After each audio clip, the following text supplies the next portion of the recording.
And She Waits. Article by Maria Gunko. Published on March 2, 2026 on EVN Report. It was a foggy spring morning in a small Armenian town. Silva was kneading dough. Her phone lay face down on the windowsill when a message came. Silva did not reach for it immediately, not until she had carefully wiped her hands on the edge of her apron. She adjusted her glasses and read silently, then said, "It arrived." Her mother-in-law, seated at the kitchen table cleaning parsley leaf by leaf, did not look up, did not ask how much. "Good, we will pay the gas first." Silva's husband had left for Moscow 6 weeks earlier. That was the first money transfer since his departure.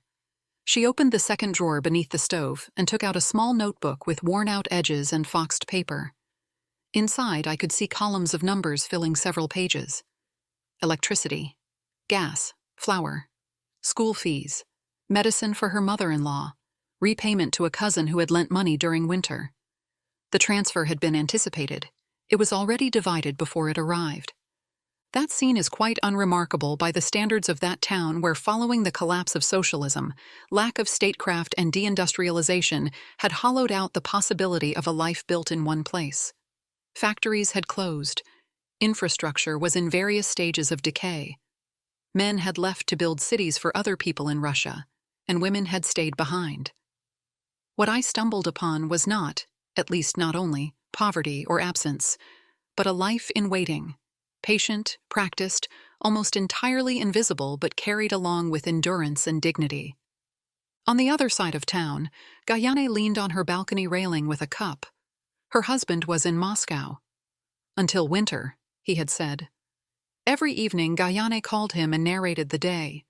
She tilted the phone so he could see the courtyard. "Look, Ashot," she joked, "nothing has changed." After the call ended, she stayed on the balcony a while longer, observing. The children ran in circles.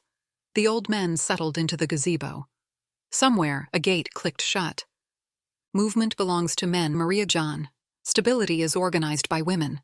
This is how life goes on, round and round." Gayane did not say this bitterly. She said it the way you state something that has always been true. Anahit had moved to town from a nearby village 2 years earlier after marrying Herachia.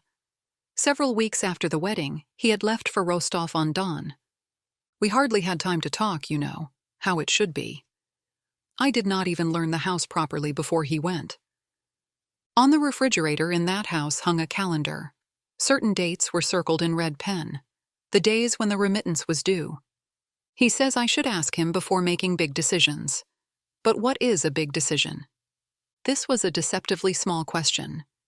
In it lived an entire universe of social relations, the nominal authority of the absent husband, the daily management of the woman who remained, and the gap between the two. This gap would widen with each silent day. Every unreturned call, every message left unread, every month red circles remained empty, and every decision Anahit made and then attributed to someone else. The small town I am writing about is by no means exceptional. Across the post-Soviet South Caucasus and Central Asia, we can witness strikingly similar geographies of departure and return, or non-return. If you Google the Armenian word chopan, which stands for working abroad, you will see pictures of hundreds of men with bags at train stations or airports, departures that repeat season after season. Labor migration from Armenia, primarily to Russia, had restructured not just the national economy, but the social structure and hierarchies of households. As of now, remittances constitute a substantial share of GDP. They pay for utility bills, medical procedures, clothing, food, and the ritual obligations that maintain a family's standing in the community. But the numbers, however striking, cannot capture what it means to live inside the reality they describe. In 2019, Armenian director Tamara Stepanyan released Village of Women, a documentary about Lichk, a village in the Gehar-Kunik region. It portrays the life of women, children, and the elderly who remain in the village while husbands and sons work in Russia. The film follows women through summer's slow pace, autumn's harvest, and the thousand small decisions that keep the village alive until winter comes and men return. The return then becomes a brief and shy readjustment before the whole cycle starts again in spring. This is a quiet, matriarchal everyday life that exists in the shadow of a patriarchal order neither side felt able to openly name. The notebook under Silva's stove, the red pen on Anahit's calendar, the circular motion of Gayana's hand when she told me about men who move. All of these are the materialities pertaining to that matriarchal life and the labor of waiting.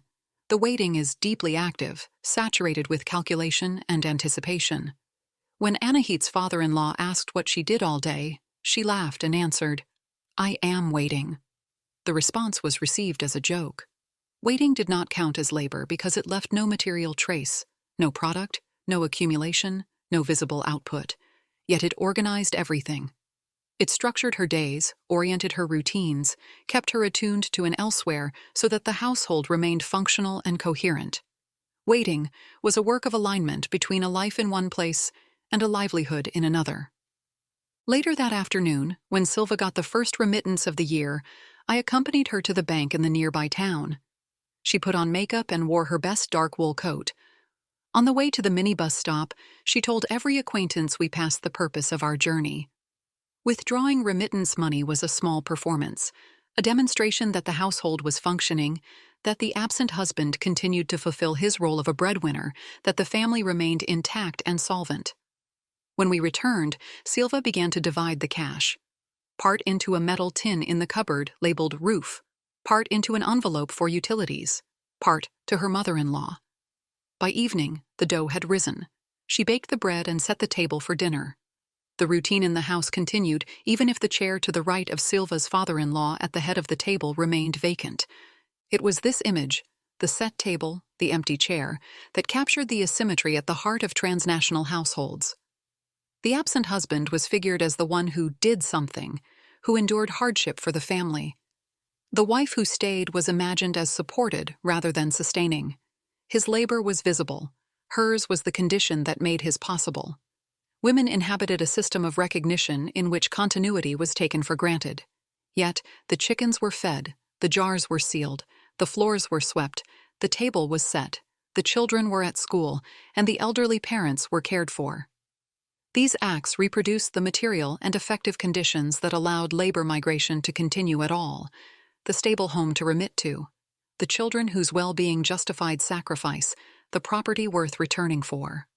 Without this work, there would have been nothing to leave for and nothing to come back to. And yet the work was rendered as simply being here and waiting, sort of a background condition, not the thing itself. Silva's notebook would fill several more pages before her husband Hike came home. Anahit's calendar would accumulate more red circles, some filled, some not. Gayane would lean on the balcony again in the evenings, tilting her phone toward the courtyard so her husband could see that nothing had changed. And perhaps that was the point, that nothing had changed, which means that things were in order. Continuity, in a place where so much had fallen apart, was its own form of achievement, even if rarely recognized as such. Author's note: the names of the characters are pseudonyms for data protection reasons.